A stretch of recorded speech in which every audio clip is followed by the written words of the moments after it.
오늘은 교회사 18번째 시간 중세교회와 교황제에 대한 내용을 함께 생각하고 기도하도록 하겠습니다. 저희가 이제 중세교회사를 공부하고 있는데 이 중세시대 기독교의 중심은 그 서유럽 지역에 있던 서방교회였습니다. 즉 로마 카톨릭이 이제 중세 기독교의 이제 중심이라고 볼 수 있습니다. 주 476년에 이 서로마 제국이 게르만족에 의해서 멸망을 합니다. 하지만 이로 인해서 이 로마 카톨릭 교회는 어떻게 보면 더 큰 영향력을 갖게 됩니다.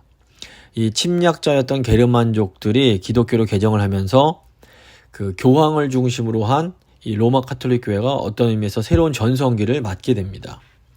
서방교회의 첫 번째 전성기를 가져온 게르만족 출신의 왕이 바로 이 카롤루스 대제였습니다. 카롤루스가 게르만족이 파괴했던 로마 문명을 다시 회복시키는 데 큰 공헌을 하게 됩니다. 그런데 이제 카롤루스가 이제 800년경에 이 신성 로마 제국, 그러니까 어떻게 보면 서쪽 서로마 제국의 이 황제에 등극을 하게 되는데 이 카롤루스 4후 이제 9세기에 서유럽은 다시 분열이 되고 이때 이제 북쪽에 있던 그 노르만족 또는 바이킹족이라고 불리는 사람들에 의해서 200년 가까이 다시 이렇게 암흑기를 맞게 됩니다. 이때 이제 교회들도 이 살아남기 위해서 봉건 영주들과 결탁을 하면서 교회가 타락을 하게 됩니다. 그런데 이 교회가 다시 회복되는데 결정적인 영향을 미친 것이 바로 이 프랑스 클루니스도원 출신의 사제들이었습니다. 그런데 이 모든 일의 그 중심에는 로마 카톨릭의 지도자인 교황이 존재하고 있었습니다. 이 서양의 중세는 이 교황 제도를 세우고 유지하고 강화시키고 절대화하는 시대였다라고도 말할 수 있습니다. 그래서 중세 신학과 중세 교회는 어떤 의미에서 로마 교황을 위해서 존재했다라고도 말할 수가 있는 겁니다. 그래서 중세 시대에 이 교황과 이 카톨릭 교회를 유지하기 위해서 이 성경에 없는 교리들이 이제 만들어지기 시작합니다. 그래서 오늘 이 교황 제도의 발전과 문제점들에 대해서 좀 생각해보고 기도하겠습니다. 사실 이렇게 서방교회에서 교황제가 발전하게 된 것에는 역사적 배경이 있습니다. 2세기경 안디옥의 감독이던 이그나티우스가 이단들로부터 교회를 보호하기 위해서 어떤 이렇게 지도자적 감독이 필요함을 주장을 합니다. 이 당시에는 이단들로부터 교회를 보호하기 위한 최선의 선택이었을 수 있습니다. 그리고 3세기의 카르타고 감독이던 키프리안도 이 고백자라고 불리던 사람들을 중심으로 한 이 분리주의 이단들로부터 교회를 또 지켜내기 위해서 교회 감독들이 이 신약 시대의 사도들을 계승하고 있는 존재다라고 이제 강조를 하게 됩니다. 이때 이제 감독들 사이에도 어떤 서열, 높은 서열이 있고 낮은 서열이 있다라고 말을 하면서 로마 교회가 이 계급적인 교황주의 체제를 형성하는데 큰 영향을 주게 됩니다. 313년에 기독교가 공인이 되고 330년에 로마의 황제였던 콘스탄틴이 수도를 저 동쪽 비잔틴으로 옮기면서 그 동방교회인 콘스탄티노플의 총대 감독의 그 지위가 높아지게 됩니다. 근데 이 콘스탄티노플 총대 감독은 이 명예와 위엄은 누렸지만 그래도 황제 곁에 있었기 때문에 황제의 영향 아래로 들어갈 수밖에 없었습니다. 반면에 이 수도 이전으로 황제가 저 멀리 동쪽으로 가면서 서쪽 로마에 있던 총대 감독은 비교적 더 자유를 많이 얻게 됩니다. 그리고 로마의 총대 감독에게 이 로마 제국의 행정관의 지위까지 주어지면서 정치적인 힘까지 얻게 됩니다. 그래서 로마의 총대 감독이던 다마수스 1세는 로마 교구를 사도적 교구다라고 하면서 이 로마 교구는 다른 교구들보다 더 특별하다라는 주장을 또 하게 됩니다. 그리고 이제 5세기 중반이 되면서 당시 로마 총대 감독이던 레오 1세가 이 서유럽 전체를 통합할 목적으로 로마의 총대 감독이 베드로의 공식 후계자다라는 이제 이런 선언을 하게 됩니다. 그래서 이 레오 1세는 로마의 총대 감독 직분에 로마 교황제의 살과 피를 입힌 사람이다라고 불리기도 합니다.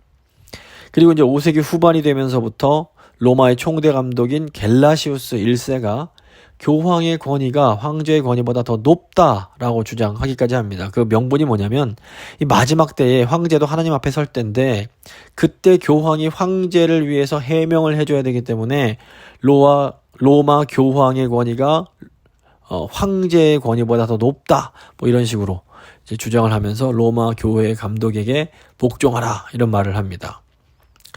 이 겔라시우스 1세는 베드로의 권자인 로마 감독이 이 선언한 결정은 절대로 취소될 수 없다라고 하면서 소위 교황 무오설, 교황에게는 오류가 없다라는 이제 주장을 하기 시작합니다. 그리고 6세기 말인 590년 그레고리우스 1세가 로마 감독이 되면서 이 초대교회 감독제를 중세교회에 엄격한 교황제로 이제 전환을 시키게 됩니다.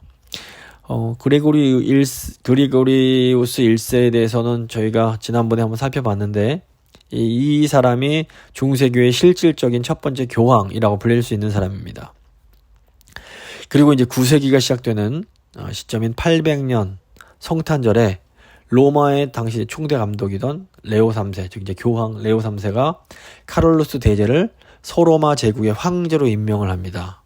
당시에 이제 동쪽 비잔틴 제국에 이미 황제가 존재하고 있었습니다. 그럼에도 이 교황이 서방교회 교황이 이 카롤루스 대제를 황제로 세우면서 어떻게 보면 저 동방 비잔틴 제국과의 관계를 청산하고 새로운 든든한 정치적 후견인을 이제 갖게 되었다고 볼 수 있습니다. 덕분에 이제 교황 제도가 더 큰 힘을 얻게 되었던 겁니다.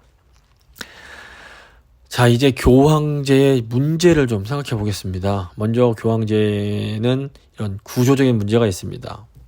11세기에 서방교회가 동방교회가 완전히 분리되는 사건이 이제 있습니다. 그래서 이 서유럽 지역에는 이제 교회란 로마 카톨릭 교회 딱 하나만 남게 됐습니다.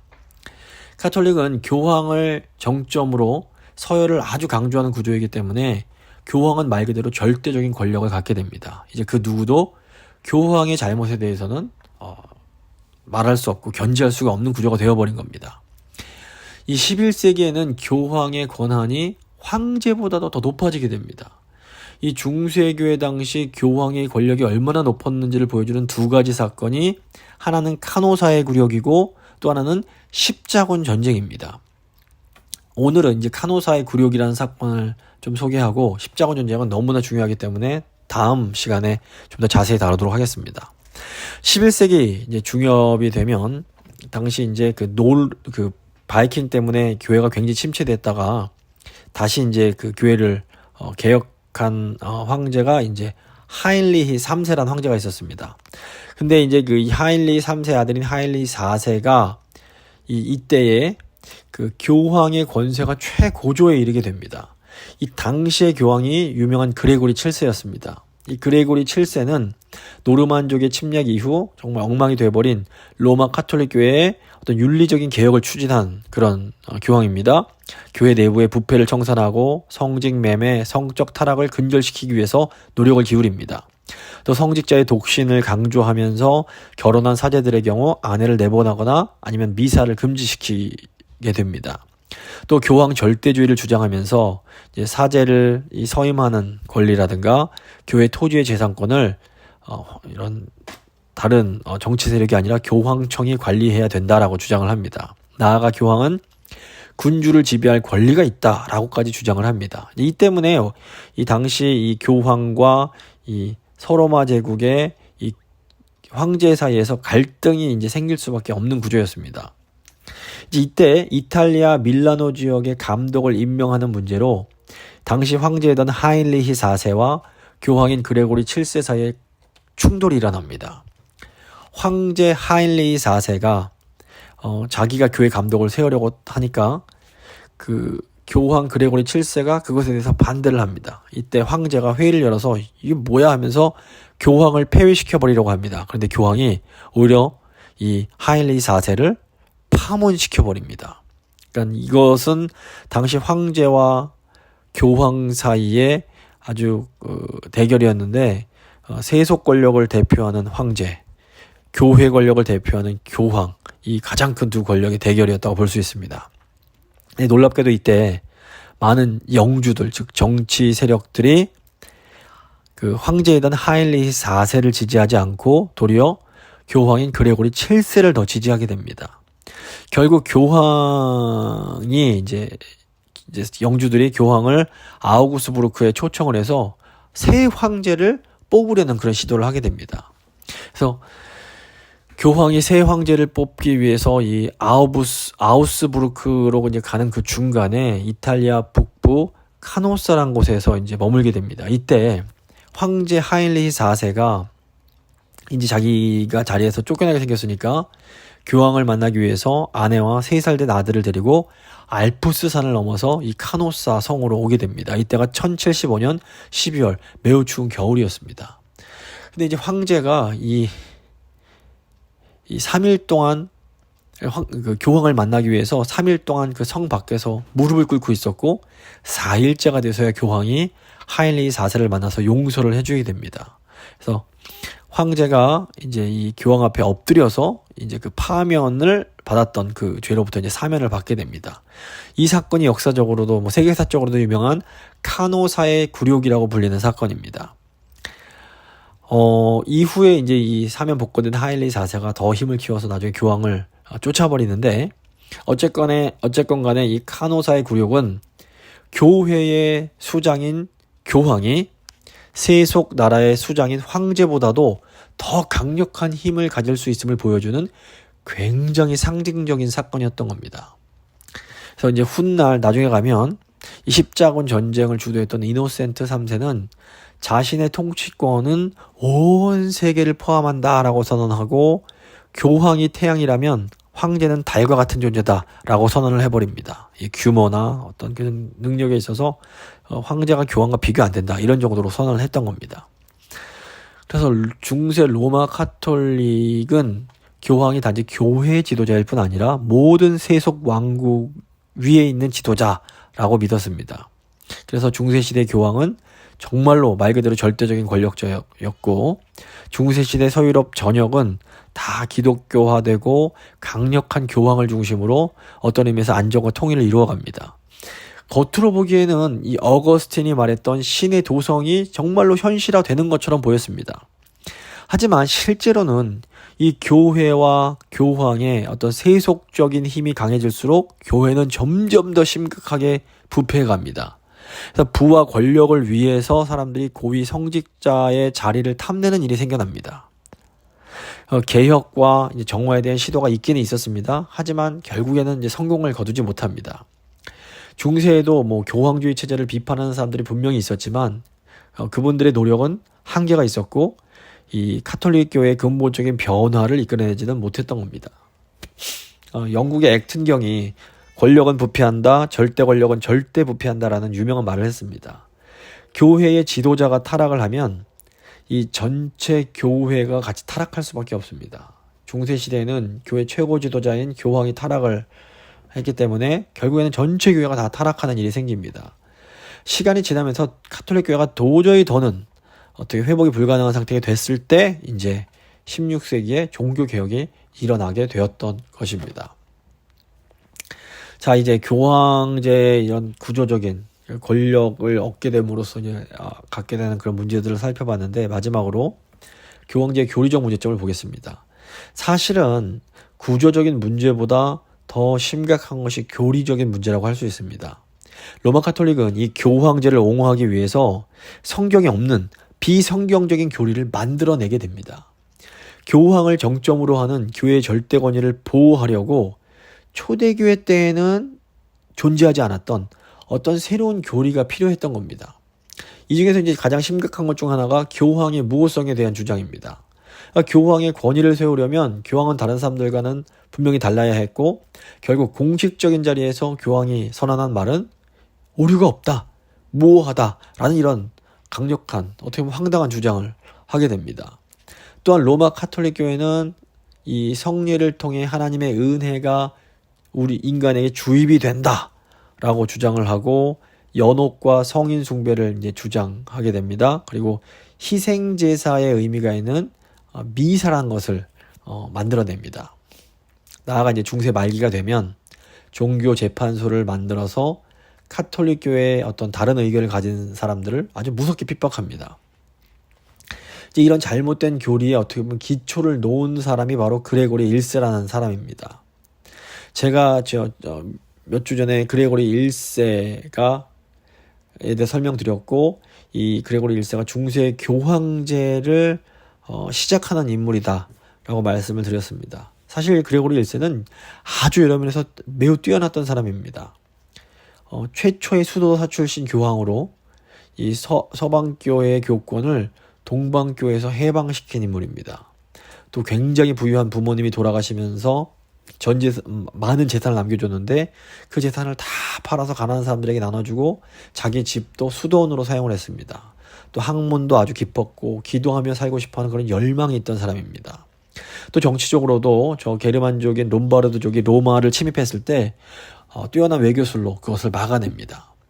또 이 사람이 하나님의 종들을 섬기는 종으로 로마 교회 수입을 늘려서 성직자들을 또 잘 부양해 줍니다. 로마 방비 사업도 추진하고 각종 구제 사업도 추진을 하고 일반 보통 백성들에게 큰 칭송을 받습니다. 선교에도 많은 관심을 쏟고 신앙생활의 안정에 힘을 썼습니다. 예배 순서를 정하고 성경 조회와 설교집을 쓰고 또 그레고리안 찬트라고 불리는 성가곡을 발전시킨 사람입니다. 이 로마 카톨릭에서는 그레고리 1세가 너무너무 존경받는 인물입니다.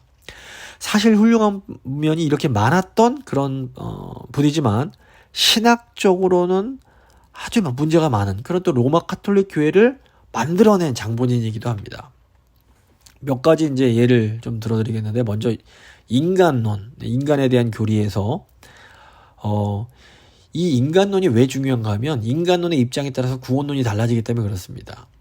인간이 전적으로 타락한 존재다라고 보면 전적으로 타락했기 때문에 하나님의 전적인 은혜가 필요한 존재가 됩니다. 하지만 인간에게 어떤 자유의지가 있다라고 보면 이 전적인 하나님의 은혜가 축소될 수밖에 없는 겁니다.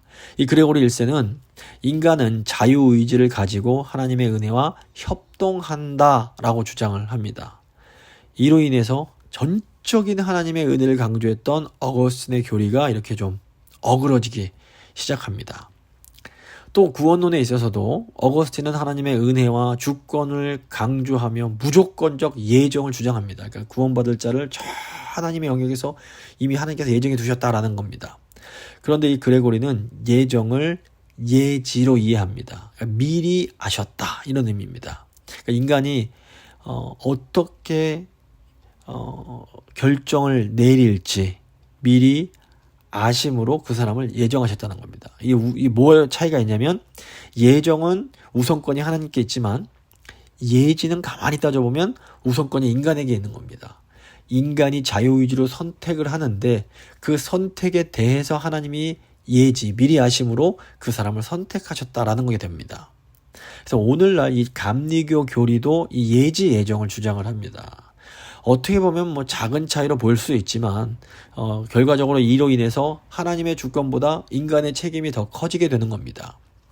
그리고 결국 구원에 있어서 인간의 행동, 인간의 선택이 더 중요해지는 그런 결과가 나오는 겁니다. 그런데 이 결과 또 강조된 것이 바로 세례와 고해성사입니다. 이거 인간이 스스로 해야만 되는 겁니다. 이 세례는 인간이 태어날 때 가지고 태어나는 원죄와 또 세례받기 이전, 그러니까 회심하기 이전에 지었던 모든 죄를 용서해주는 기능이 있다라고 봅니다. 카톨릭에서는. 그런데 이 세례받은 이후에, 회심 이후에 또 인간이 죄를 짓는데 그 죄는 고해성사를 해야만 용서를 받을 수 있다는 겁니다. 그러면서 발전한 것이 바로 연옥의 개념입니다. 고해성사를 제대로 안 하면 인간에게 죄가 점점 쌓이는데 이 죄를 처리하지 못하고 죽은 사람은 어디로 가냐? 연옥으로 간다는 겁니다. 연옥에 가서 이 죄값을 다 치르고 나서야 이제 천국으로 가게 된다. 이런 겁니다. 근데 이 연옥이란 개념이 성경에 나오지 않는 겁니다. 결국 인간의 책임을 강조하다 보니까 인간이 스스로 회개를 해야 되고 회개를 못하면 그 죄가 쌓이기 때문에 연옥에 가서 회개라도 해야 된다는 인간적인 교리를 만들어내게 된 겁니다. 자, 이 또 교회론에도 또 문제가 있었는데 그레고리 1세는 이 교회의 전통을 성경과 동등한 권위가 있다라고 또 봤습니다. 교회 전통이란 구체적으로 이제 초대교회 지도자들이 종교회의에서 이것이 우리의 가르침이다라고 공표한 내용들입니다. 저희가 뭐 니케아 공의회, 뭐 이런 칼케돈 공의회 이런 내용들 저희가 함께 살펴본 적이 있습니다. 즉 교회가 어떤 입장을 내놓으면 그것이 곧 성경의 가르침과 동일한 권위를 갖게 된다라는 겁니다. 문제는 성경에 이제 이미 계시가 끝이 났는데 교회는 계속해서 어떻게 보면 전통을 새로 만들어낼 수가 있는 겁니다. 그래서 성경에 없는 내용을 가톨릭 교회가 전통으로 내세우는 경우들이 중세를 거쳐서 계속 생겨났습니다. 가톨릭 교회가 만들어낸 교리 중 하나가 아까 말씀드렸던 교황이 신약 시대의 사도 직분을 계승한다는 그런 교리입니다. 가톨릭은 교회밖에는 구원이 없다. 오직 교회를 통해서만 구원이 있다라고 말을 합니다. 근데 이 말이 어떤 의미에서 맞습니다. 초대교부인 어거스틴도 똑같은 말을 했습니다. 그런데 어떤 맥락에서, 어떤 컨텍스트에서 이런 말을 하느냐가 굉장히 중요합니다. 가톨릭은 이 사도권을 계승한 교황이 통치하는 이 가톨릭 교회에 속해 있어야만 구원이 있다라고 주장을 하는 겁니다. 굉장히 배타적인 주장입니다. 근데 어거스틴이 했던 말의 의미는 그런 의미가 아니었습니다. 또 가톨릭은 이 미사, 저희가 이제 성찬이라고 불리는 이 미사에 대한 교리가 또 굉장히 중요합니다. 로마 가톨릭은 아시는 것처럼 예배를 미사라고 부릅니다. 근데 미사는 제사의 개념이 있습니다. 예수 그리스도를 희생제물로 바치는 것이 미사인 겁니다. 그래서 이 가톨릭에서는 성찬의 개념이 실제 예수님의 살과 피를 먹는 의미로 간주가 됩니다. 그래서 매번 미사 때마다 피 없는 제사로 예수님의 살과 피가 지속적으로 희생제물이 되어진다는 겁니다. 그래서 사실 가톨릭에서는 이 포도주는 마시지 않습니다. 예수님의 피를 흘릴 수가 없기 때문에 예수님의 살인, 이 성체만 받는데, 그래서 영성체라고 부르는데, 이 사제가 주는 이 예수님의 이 살을 성도가 받아 먹는 것, 이 제사로서의 이 미사의 핵심이 이 영성체인 겁니다. 그래서 이 예수님의 그 살을 받아 먹지 않으면 아무리 뭐 예배 찬양하고 말씀 듣고 예배 드려도 예배가 아닌 겁니다. 그래서 가톨릭의 공식 교리는 미사를 행하는 교회를 떠나서는 구원이 없다라는 겁니다. 굉장히 이게 물론 이 성찬이 굉장히 중요한 의미가 있는 것은 사실입니다. 하지만 이것 때문에 이제 굉장히 많은 어떤 신학적인 문제가 있을 수가 있습니다. 또 가톨릭 교리 중에서는 우리 기도를 성인을 통해서 드릴 수 있다는 내용이 있습니다. 물론 가톨릭도 뭐 하나님을 예배하는 것과 성인을 존경하는 것은 분명히 다르다고 말을 합니다.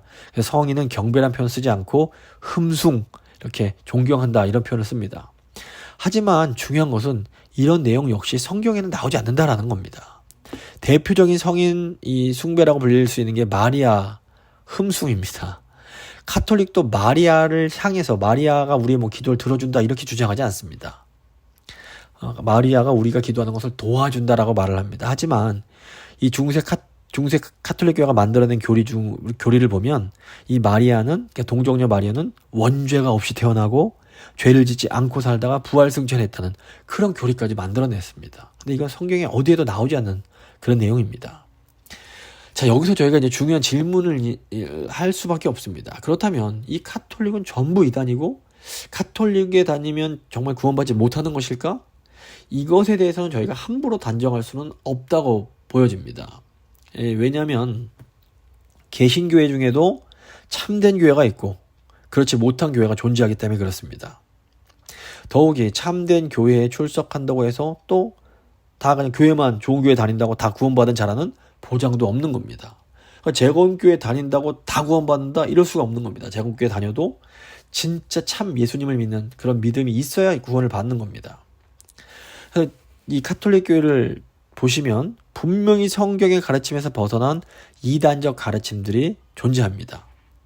그래서 여전히 뭐 갈 길이 멀긴 하지만 가톨릭 교회도 그동안 이제 내부적으로 끊임없이 개혁을 하려고 노력하고 있다는 것도 저희가 부인해서는 안 됩니다. 개신교 학자 중에는 이 현재 한국교회 모습이 중세 말기의 그 타락한 가톨릭 교회가 너무 비슷하다라고 이제 그런 지적하면서 비판하는 분들도 굉장히 많습니다. 근데 이 교회가 성경의 바른 가르침에서 벗어날 때 교회는 반드시 타락할 수밖에 없습니다.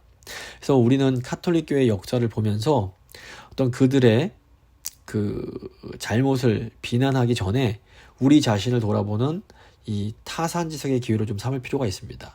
이 카톨릭 안에도 사실 아주 다양한 부류가 존재합니다. 이 카톨릭 사제 중에서도 로마 교행의 무오소를 강하게 비판하는 또 분들도 있습니다. 그래서 한스쾡이라는 얼마 전에 돌아가신 아주 위대한 학자인데, 이분이 카톨릭 학자로서 교황 무오소를 계속 비판하다가 결국에는 교수직을 박탈을 당하기도 합니다.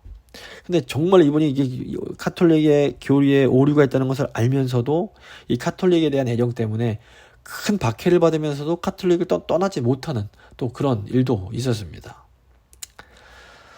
자, 말씀을 좀 마무리 지어보도록 하겠습니다. 이 중수의 교회사를 쭉 보면 사실 처음에는 교회를 정말로 지키기 위해서 너무 좋은 의도로 이렇게 만들어낸 어떤 제도, 이런 했던 말들이 시간이 가면서 점점 성경적 진리에서 멀어지는 것을 보게 됩니다.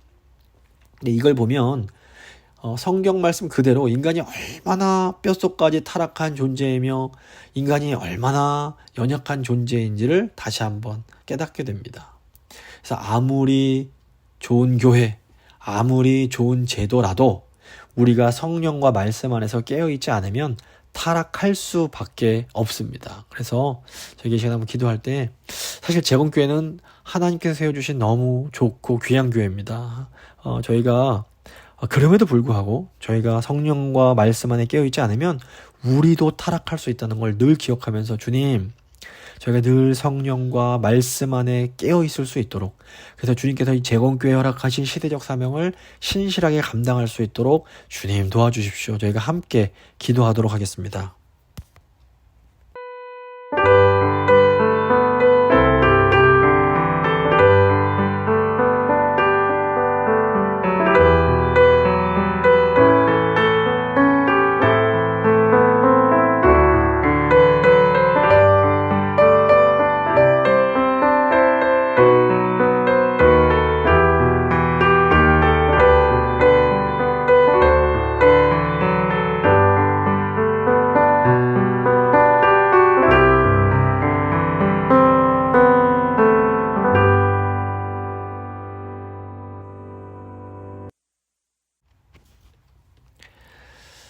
좋으신 하나님 감사합니다. 오늘도 이 교회의 역사를 통해서 처음에 너무나 좋은 의도로 시작되었던 것들이 인간의 연약함과 또 마귀의 어떤 공격으로 인해서 결국에는 타락을 하고 하나님의 그 진리에서 벗어나는 것을 저희가 또한 보게 됩니다.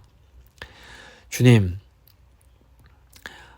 저희가 이런 교회의 역사를 타산지석으로 삼을 수 있도록 주여 저희를 도와주시옵소서. 주님께서 좋은 너무나 귀한 재건교회를 세워주셨는데 교회가 아무리 좋은 것이라 할지라도 저희가 성령과 말씀 안에 깨어있지 못하면 결국에는 저희도 진리에서 벗어날 수 있음을 기억하면서 늘 겸손하게 늘 성령으로 충만하여 하나님의 뜻을 이루어가는 저희 교회가 될 수 있도록, 또 저희 교회뿐 아니라 미주에 있는 재건교회, 또 한국에 있는 재건교회들이 되어갈 수 있도록 주여 함께하여 주시옵소서. 남은 한 주간도 하나님의 은혜와 능력 가운데 살아갈 수 있도록 주님 저희를 붙들어 주시기를 간절히 소망합니다. 모든 것 주님께 맡기며 귀하신 우리 주 예수 그리스도의 이름으로 기도드립니다. 아멘.